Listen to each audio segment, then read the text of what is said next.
أعوذ بالله من الشيطان الرجيم. بسم الله الرحمن الرحيم. ومن الناس من يقول آمنا بالله وباليوم الآخر وما هم بمؤمنين يخادعون الله والذين آمنوا وما يخدعون إلا أنفسهم وما يشعرون في قلوبهم مرض فزادهم الله مرضا ولهم عذاب أليم بما كانوا يكذبون وإذا قيل لهم لا تفسدوا في الأرض قالوا إنما نحن مصلحون. نئے درس کی انشاءاللہ سورۃ بقرہ آیات نمبر 8 آیات نمبر 9 آیات نمبر 10 او آیات نمبر 11 ویلے کی سلور آیاتنا ما قبل سره ربط او مناسبت ما قبل سره ربط او مناسبت آسان دے څنګه چې مخکې مونږ ویلو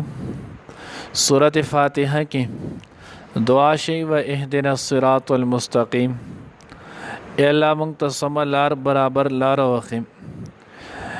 بیا دغه شانت مونږه د غلطو خلکو د لارې نه وساتي. نو هلته مونږ ویلو چې د سورۃ فاتحه کې چې خلق درې قسمه دي. یو هغه خلق چې د هغه انعام یافته دي، الله پې خپل انعام کړو، نو هغه مخکې د هغې تذکره وشوله. دویم بیا هغه کسانو چې د هغوی سراپه په ضد باندې او په عناد باندې ول، کفر باندې ول، نو بیا په هغې نه وروستو ان الذین کفروا کې د دغې دوو آیاتونو کې د هغې کسانو تذکره وشوله. دریم قسم کسان چې هغه منافقان دي او دا خطرناک دي، ځکه د دوی ظاهر یو شانتی دی او باطن بل شانتی دی. نو د دې تذکره اوس په دې ثابته رکوع کې کېږي. ومن الناس من یقول نواله د ان الله علی کل شیء قدیر پورې. اوس دې آیات کې الله رب العزت د درېیمې ډلې د منافقانو څخه نو هغه تذکره کوي. منافق څوک دی؟ نو ویل کېږي چې منافق په دوه قسمه دی. حضرات محدثین هم دغه ذکر کړی، مفسرین هم دا ذکر کړی چې د نفاق دوه قسمونه دي. یو د نفاق اعتقادي او دویم د نفاق عملی. نفاق اعتقادي دا ته ویل کېږي چې په ظاهر سره دین مني، خو باطن سره په زړه سره د الله او د الله د دین یو خاص قائل نه، د الله د وحدانیت هم نه قائل او د الله د رسول د رسالت هم نه قائل. نو دې ته ویل کېږي منافق اعتقادي. او دا قسم منافق د بالکل پوخ کافر دی، بلکې د درجه د مشرکانو کافرانو نه هم بدتر ده. ځکه مخکې آیت کې مونږ ووی چې کافر هغه خپل کفر علل اعلان ښکاره کوي، خدای علل اعلان نه وی دی نو هغه دغلپن کوي. نو ځکه الله رب العزت د دوی تذکره د عذاب چې کله کړې ده، نو الله وی ان المنافقین لفی درک الاسفل من النار. منافقان دوی به د جهنم د ټولې نه په لاندې طبقه کې چې نه وي، ځکه د دې عمل ډیر بد دی او چې کله عمل ډیر بد دی نو درجه به هم ډیر لاندې. دویم قسم نفاق عملی دی. اوس دویم منافق عملی، عملی منافقت آیت ته لیکيږي چې قرآن او احادیثو کې او بیا حدیث کې څلور قسمه علامتونه د هغه ذکر شوي دي. نو چا کې چې دغه عمل وي هغه علامت وي الافیظ ولامان، نو دا سړی منافق دی. د الله پیغمبر داغه ذکر کړی دی. یو روایت کې راځي آیت المنافق ثلاثه، یو بل روایت کې دی نو هغه راځي چې د منافق آیاتونه داغه اربع څلور دي. نو بهرحال منافق علامتونه کم چې مشهور او معروف دي نو هغه څلور دي، کم چې حدیث مبارکه کې ذکر شوی دي. حالانکه د هغې نه علاوه نور هم شته، خو معروف او مشهور هغه څلور علامتونه دي. الله پیغمبر فرمایي نمبر 1 اذا حدث كذب، کله چې خبرې کوي نو دروغ وایي. نو معلومه دا شوله چې دروغ ویل دا علامت د نفاق دی. اوس کم کس چې دروغ وایي نو دا سړی منافقانو عمل په ده کې موجود دی. اگر چې منافق اعتقادي نه دی، منافق عملی دی، خدا بیا هم بدترین گناه دی. ځکه الله پیغمبر فرمای ان الکذب یهلک، کذب چې دی نو دروغ دا سړی هلاکی، او رشتہ چې دی نو دا سړی له همیشه د پاره نجات ورکوي. او بل روایت کې راځي الله پیغمبر فرمای چې ان الکذب ریبة، کذب چې دی نو هغه دروغ دا سړی چې دی نو په تردد په شک کې اچي. و ان صدق طمانینة، او رشتہ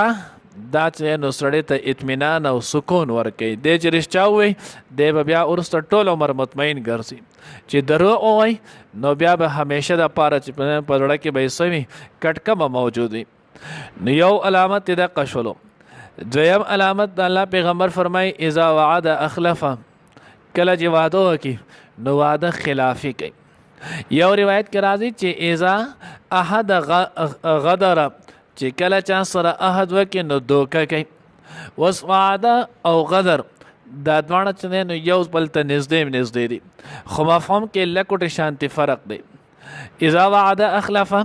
وعده هغې ته ویلی کېږي چې کله څوک د چا سره انفرادي یو لوز وکړي، دې ته ویلی کېږي وعده. او دویم چې دی نو هغه غدر دی. غدر دې ته ویلی کېږي عربی کې چې کله سړی چې دی نو مجموعي طور یو جماعت سره، د یو قوم سره، د یو حکومت چې نو هغه حکومت وخت نه بادشاه نگران داغه د عوام سره، نو مجموعي خلکو سره چې کم واده خلافي وکړي نو هغې ته غدر ویلی کېږي. نو د غدر دا ګویا چې دی نو هغه بیا غټ ګناه دی. حدیث مبارکه کې راځي، ترمذی روایت هم د مسلم کې هم راځي. مفهوم یې دا دی چې په ورځ د قیامت به خلک چې دی نو هغه راځي، نو چا چې دوکه کړي دوکه باز سړي ته به شاته چې دی نو د دواړو ټوټو په منځ کې د ده چې دی نو لواء الغدر د دوکې جنډۍ چې دی نو هغه به یې ورته لګولي. او دا به څوری نو دا به د هر سړي د دوکې او د هغه چې نو د غدر موافق وي. چا چې څومره ډېرو خلکو سره دوکه کړي دومره به دا جنډه چې دی نو اوچتئ، ټولو خلکو ته به ښکاري چې دا پلانکې دوکه باز چې دی نو هغه را روان دی. نو د الله پیغمبر وی اذا وعد اخلفه. دویم علامت د منافق دا چې کله واده وکړي نو د خلاف ورزي کوي. ها یو سړی چا سره واده وکړله او دی اوس وایي چې زه به د خپله واده بالکل پوره کوم، په ځای به یې راوړم، خو بیا څه عذر چې دی نو رالو، په دغه صورت کې بیا ګنهګار نه دی. خو که دی واده کوي او په هغه وخت کې دا خبره کوي چې مړه صرف اوس دا خبره چې دی نو هغه ټال اخري، دا چې دی نو ټال والي، بیا وروسته به ورسره ګورو. نو الله پیغمبر وی دا آیت المنافق کې شامل دی. دریم اذا اؤتمن خانه، الله پیغمبر وی چې کله د سره امانت کې ښودلی شي دی په هغې کې خیانت کوي. خدای یاد ساتئ اکثر چې د خیانتو یا د انفاق چې نو خبر راشي زمونږ ذهن ته صرف دغه یو خبر راځي چې په مال کې کم خیانت وشي. دا نه د دې نه علاوه دا ټول خیانت دی. مثال په طور کې نظر الله را کړی دی، د دې غلط استعمالول دا خیانت دی. جبه موږ له الله را کړی دا غلط استعمالول دا خیانت دی. زمونږ دا ټول وجود دا د الله امانت دی. ان الله اشترى من المؤمنين انفسهم واموالهم بان لهم الجنه. الله د مسلمانانو د دوی چې نفسونه او د دوی زړونه دا په بدل د جنت کې اخیستي دي، دا د الله سره چې نو هغه خرج شوی امانت دی. بیا چې نو هغه رای مشوره کې چې نو هغه صحیح رای ورکول، دای کې چې چا دوکا چل ول وکړو نو دا غدر، دا چې نو خیانت دی. مال چې نو چا سره کې خو دا خیانت دی. فقهاو دې پورې لیکلي دي پخوا به چې چا سره خودل نو د تیلۍ کې به خودل، او بیا به د هغې له چې نو په یو رسۍ په ټوکې وغیره چړله باندې به هغه تړلي ول، پیسې چې نو هغه د قشن دغه اشرفۍ او دا شیزونه ول. نو فقهاو دې پورې لیکلي چا سره یو امانت داسې کېښود او په کومه چړله باندې په کم تار باندې دا تړلي او هغه زوړ شي او سخا شي او دې دغه تار کولاو کې چې وینځم یې ولا واپس یې وتړم چې پاک شي، دا تیلی یې پاکه پاتې شي، وایي دا هم دوکه د دا خیانت دی، د اجازت نشته. نو دومره پورې چې نو هغه د خیانت ذکر دی. الله پیغمبر دریم قسم دغه ذکر کو. څلورم قسم نه الله پیغمبر فرمای اذا خاصم فجر، کله چې جنگ کوي نو دی کنزل کوي. کله چې جنگ جګړه شي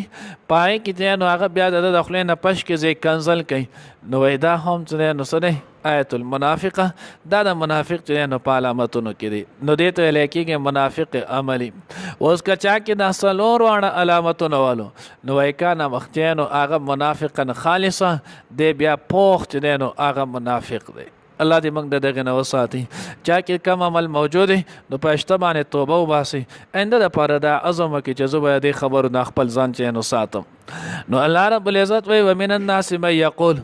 زین د خلکو نه د منافقان نه دانی هغه آمنا بالله وبالیوم الاخر خو الله وی وما هم بمؤمنین دی مؤمنان ندي دی رښتینی چې نو هغه نه دي مخکې مونږ یو کم درشم غالبا سپاره کې دا اتشتمه کې ویلو چې دی چې الله پیغمبر ترالو نشهد انک لرسول الله مونږ گواہی ورکو سورۃ منافقین کوي چې ته د الله رسول وي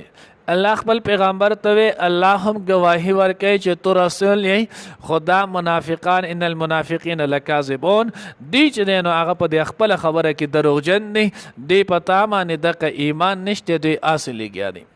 نو ځکه الله وی وما هم بمؤمنین دو مؤمنان ندي بیا الله وی یخادعون الله والذین آمنوا دی چې نو دوکور کې الله لره او هغه کسان لره چې ایمان راوړي نو سوال دا پیدا کیږي چې الله رب العزت خو هغه علیم ذات دی خبیر د الله صفت دی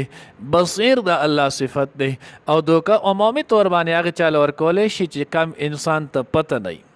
نو الله خو علیم او خبیر صفت دی خبیر ویلې کېږي په باطن باندې چې نو هغه پوهېدل علیم ویلې کېږي باطن او ظاهر دواړو باندې علم لرل نو الله خو علیم او خبیر ذات دی نو بیا څنګه سړی الله پاک له دوکه دوی ورکوله نو بعضې سوراتو دا ویلې دي چې یخادعون الله دی چې نو الله پاک له دوکه ورکوي بزعمهم د خپل ګمان مطابقو صاحب د جلالین چې نو هغه دغه جمله راوباسلې ده یعنی دوی د خپل ګمان مطابق وایي چې مونږ دوی دوکه کړل حالن کې دوی چې نو الله له دوکه نشي ورکولی او بعضې حضرات چې نو هغه دا معنی کوي چې مسلمان له دوکه ورکول دا چې نو الله له دوکه ورکول نه ځکه مسلمان دی د الله پاک چې نو تابعدار دی لکه مخکې مونږ هم حدیث ویل او باغې کې نو مفهوم دغه تېر شو چې که یو سړی الله پاک به په ورځ د قیامت یو بنده ته وایي چې زما بنده زه وږی هم تا ماله خوراک نه راکړی زه تږی هم تا ماله څښاک نه راکړی زه بیمار هم تا زما تپوس نه وکړی دی و چې الله د دې ټولو خبرو نه خو ته منزه او پاکې دا څنګه کېدی شي نو الله رب العزت به زما بنده د قشانتي او تا ولا دا خیال نه ساتلی نو الله رب العزت وی دی دوکه دوله ورکوي حالن کې د دغه دوکې وبال دی ته دی نو ځکه الله وی وما یخدعون الا انفسهم وما یشعرون خود شعور نه لري نو دوه شیزونه دي یو عقل نه یو شعور دی وس عقل د دې تعلق چې نو هغه د چا سره دی عقل والا خلق سره هغه مخلوق سره چې هغه کیسه کوي عقلی لکه مثال په تور کې نو هغه انسانان شول پیریان شول او پرشتي دې سره د عقل چې نو هغه تعلق وي اوس د دې نه ما سیوا چې څومره نور مخلوقات دي نو د هغوی کې شعور وي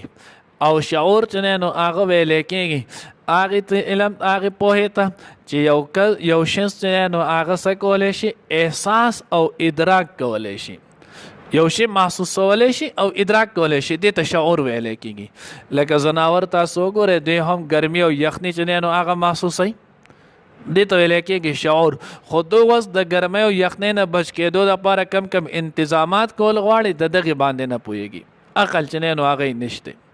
نو ځکه د علم نفي د دوی نه ځکه د علم تعلق هغه د عقل سره دی او شعور هغه دغه احساس ته ویلی کېږي او بیا دغه شانتې دوی کې احساس هم شته ادراک پکې هم شته اولګه او تند دا چې نو ځناور هم محسوسوي نو الله وی دوی د ځناورو نه هم بدل دی دوی کې شعور هم نشته بیا الله وی فی قلوبهم مرض د دوی په زړونو کې مرض دی مرض د نفاق دی الله وی فزادهم الله مرضا موږ ولا دا مرض سیوا کوم نو چې اوس الله سیوا کړو نو د دې څه قصور مخکې دا مونږ پرون چې نو هغه د قضې حل کړو چې الله د دې په نفاق سره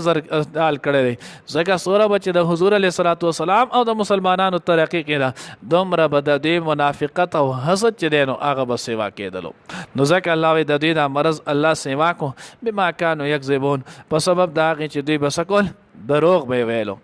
او بیا دا همیشه خبره ده او دا ټول مشاهده هم ده چې کله یو سړی غلطه کوي او تو ورته چې غلطه مکو نو دې ځان چې نه نو هغه د ټولو نه زیات پاک حسابي. نو منافقانو کې هم د علامتو کله به چې دې ته ویل شو اذا قيل لهم لا تفسدوا في الارض تاسو بزمکه کې دا فساد چې نه نو مکوي دا کارونه مکوي مخکې برام شي او مخکې ویلې مونږ هم ولو لکه اخنس بن الشريق دا به چې کله د حضور د مجلس نه واپس شولو نو منافقو نو هلته به د مسلمانانو چې کم ساوري وغیره ولا هغه به چې نو خپې به ولا والي هغه به خرابولو او دغه شانتي به چې مسلمانانو کم پسونه وغیره او د هغې له به چې نو ور مختلف طریقو سره هغه به خرابول نو فساد فی الارض به کولو او چې چا به ورته وي دا مه کوئ ګناه دی قالو انما نحن مصلحون مونږ خو په اخذ نو هغه اصلاح کوونکي سړی مونږ چېرته دا کار کوو. نو الله رب العزت وایي دا د منافق علامتونه دي الله دې مونږ د دغې نه محفوظ او مانونکي. ومن الناس او ځینې د خلقونه من هغه دی یقولو چې وایي آمنا مونږ ایمان راوړی بالله په الله وبالیوم الاخر او په ورځ د آخرت باندې وما هم او نه دي هغوی بمؤمنین ایمان راوړونکي یخادعون الله هغوی دوکه ورکوي الله تعالی لره یعنی بریکټ مانو سره کوي د خپل ګمان مطابقو دا به سره بریکټ باندې یخادعون الله هغوی دوی کور کوي الله لره دا د لفظ ترجمه شوله بزعمهم د خپل ګمان مطابق دا بریکټ معنی شوه. والذین آمنوا وای کسان لره چې ایمان راوړی دی وما یخدعون او نه ورکوي دوی کدي الا انفسهم مگر خپل ځانونو لره وما یشعرون او هغوی شعور نه لري نه پوهېږي فی قلوبهم د هغوی په زړونو کې مرض بیماري ده مرض د نفاق دی فزادهم الله پس زیاد کړو الله پاک هغوی لره مرضا بیماری ولهم او د هغوی دپاره عذاب دی علیم درناکو بما کانوا یکذبون په وجه د هغې چې دروغ به یې ویلو و اذا قیل لهم او هر کله چې به وویلې شول لهم هغوی ته لا تفسدو فساد مخوروئ فی الارض په ځمکه کې قالو نو وایي به انما نحنو چې مونږ خو مصلحون اصلاح کوونکي یو